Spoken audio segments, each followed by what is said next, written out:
Hello everyone, ये रात का ब्लॉग है। जिस दिन चंद्र ग्रहण लगा था मैं सोई नहीं थी, क्योंकि कहते हैं चंद्र ग्रहण में सोना नहीं चाहिए। मम्मी भी मेरी जगी हुई थी, पर रिद्धिमा सो चुकी थी, अंकित सो चुका था। यहाँ रिद्धिमा को मैंने 1:45 जगाया कि रिद्धिमा चलो वॉशरूम चलते हैं। तो रिद्धिमा जगी। मैं रात में 2-3 बार जगा देती हूँ कि चलो वॉशरूम चलो और पानी पी लो। तो रिद्धिमा जग चुकी थी और यहाँ उसको भूख लगी थी। तो पहले तो उसने मुझसे मालिश कराई खूब अच्छे तरीके से, और फिर उसने कहा कि मम्मा मुझे भूख लगी है। तो मैंने कहा क्या खाओगे? तो उसने कहा कि मैं बिस्किट और पानी खाऊंगी। तो मैं ले आई और ये बिस्किट और पानी खाने लगी। मैंने कहा खुद खा लो। तो बोली कि नहीं, मुझे खुद नहीं खाना है, आप खिलाओ। तो मैंने कहा ठीक है। तो मैंने बिस्किट की पैकेट फाड़ी, फिर मैं बिस्किट डिप कर करके खिलाने लगी। तो उसने कहा 1 सेकंड रुको, पहले लाइनिंग में लगा दूँ तब खाना खिलाना। तो उसने पहले लाइनिंग लगाई, फिर मैं खिलाने लगी। मैं 2 बिस्किट का पैकेट लाई थी, जो एक खिला रही हूँ और जो एक रखी हूँ। आप सब देख सकते हो। मुझे बहुत तगड़े में नींद आ रही है, पर क्या कर सकते हैं, बच्चे के सामने एक माँ को नींद तो सेक्रीफाइस करनी पड़ती है माँ बाप को, और माँ को तो ज़्यादा ही करनी पड़ती है मुझे लगता है। तो यहाँ मैं 1:45 रिद्धिमा को बिस्किट खिलाने में लगी हूँ। मम्मी बोल रही थी लाओ बेटा मैं खिला देती हूँ, तो बोलती है नहीं मेरी मम्मा खिलाएगी। और यहाँ आप लोग टाइम देख सकते हो, 1:45 हो रहा है और मेरी मम्मी बगल में ही लेटी है और अंकित अभी सो रहा है। और मैं बोल रही थी जल्दी जल्दी खाओ, मुझे नींद आ रही है। हम लोग सुबह 8 बजे उठे दूसरे दिन, क्योंकि ये मैडम जल्दी सोई नहीं, 3 बज गया सुलाते सुलाते। ये स्कूल भी नहीं जा पाई, बहुत डांट भी पड़ी। और ये दूसरे दिन का ब्लॉग है, आप देख सकते हो। मैं ब्रेड और चाय लाई हूँ, ये अंकित का आज का नाश्ता है। आजकल अंकित सुबह ब्रेड लेना पसंद करता है, क्योंकि वो रोटी नहीं खाता है। तो मैंने कहा चलो ठीक है। तो मैं उसके लिए ब्रेड ले आई सेक कर और चाय। और यहाँ पे रिद्धिमा पता नहीं क्या खा रही थी दुकान से लाके, और अंकित बोल रहा था यही सब खाओ, यही सब खा खा के पेट भरो, खाना नहीं खाना। तो वो भी सही बोल रहा था। 10 बज गया, क्योंकि हम लोग को 8 बजे तो उठने में ही हो गया था। यहाँ मम्मी अपना दाल चावल बना के बैठी हुई थी और मम्मी ने कहा कि तुम सब्जी बना लेना। मैंने कहा ठीक है, पहले चाय पी लेते हैं। फिर उसके बाद से मैं किचन में आ गई।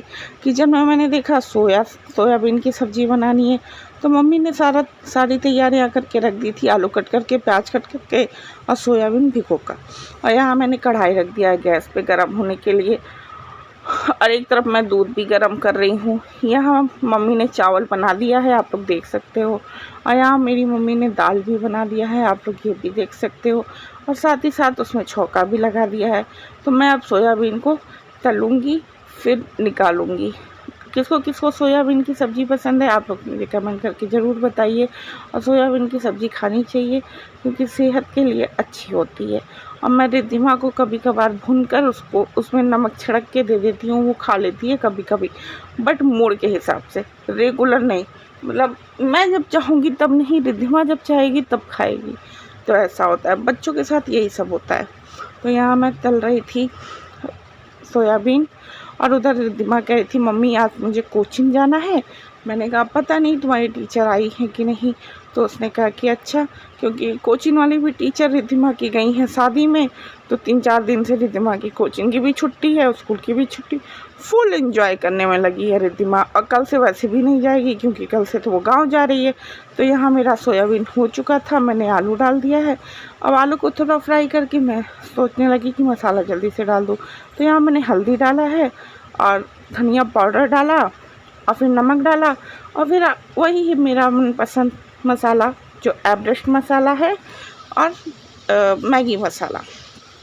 तो वो मैं डालूँगी और हल्का सा फ्राई करके फिर भून लूँगी। मैं हल्का सा इसको भून कर मैं फिर पानी डाल दूँगी। तो आप सब देख सकते हो, स्वाद अनुसार नमक भी डाल रही हूँ मैं। ये रही मेरी मैगी मसाला।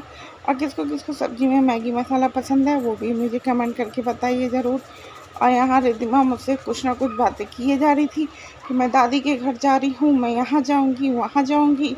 ये रही एवरेस्ट मसाला। तो एवरेस्ट मसाला भी मैं अब डाल रही हूँ। तो मैंने कहा ठीक है, उसको अपनी, तो वो जाने वाली है अपनी नानी, हाँ बुआ नानी के यहाँ, सॉरी हाँ बुआ नानी के यहाँ, यानी मेरी बुआ के घर भी जाने वाली है और मेरे पापा के मामा के यहाँ। तो वो क्या लगेंगी मुझे इतना नहीं पता है, बट हाँ सब जगह वो घूमने वाली है और स्पेशली दादी से मिलने जाने वाली है। तो मैं मुझसे यही सब बातें वो कर रही थी, कुल मिलाकर यही सब बातें हो रही थी। तो आप लोग बताओ। ये रही रिद्धिमा और मैं यहाँ नहा वहा के रेडी होकर आ चुकी हूँ। और रिद्धिमा क्या कर रही है, मुझसे कह रही है कितना मम्मा आप वीडियो बनाती हो, मैं कल से चली जाऊँगी। वो खूब मस्ती में है कि दादी से मिलेगी, यहाँ जाएगी वहाँ जाएगी, मतलब बच्चों को घूमने के लिए कह दो तो बस बच्चे मौज में हैं। और फिर दुकान गई थी मम्मी के साथ, तो पता नहीं क्या ले आई, क्या क्या लाते रहते हैं बच्चे, समझ में ही नहीं आता है। और यहाँ मेरा खाना रेडी हो चुका था, तो मैंने कहा रिद्धिमा खाना खा के कोचिंग जाना है, सो जाओ। तो यहाँ मैं रिद्धिमा का खाना लाई थी, सब्जी चावल। रिद्धिमा ने कहा मैं नहीं खाऊंगी, मुझे आप खिला दो। तो मैंने रिद्धिमा को खाना खिलाया अपने हाथों से। और यहाँ देख लीजिए मेरी सब्जी हो चुकी थी, जो मैं बाद में दिखा रही हूँ रिद्धिमा के खिलाने के बाद। अंकित को भी मैंने दे दिया था। और मम्मी अभी ऊपर आई हैं, तो मैंने मम्मी के लिए अब खाना निकाला है। तो आलू सोयाबीन की सब्ज़ी है, दाल है, चावल है। आ जाइए आप लोग भी हमारे साथ लंच कर लीजिए दोपहर का। और गरम तो नहीं है चावल दाल, पर सब्ज़ी गरम है और अच्छी लगेगी।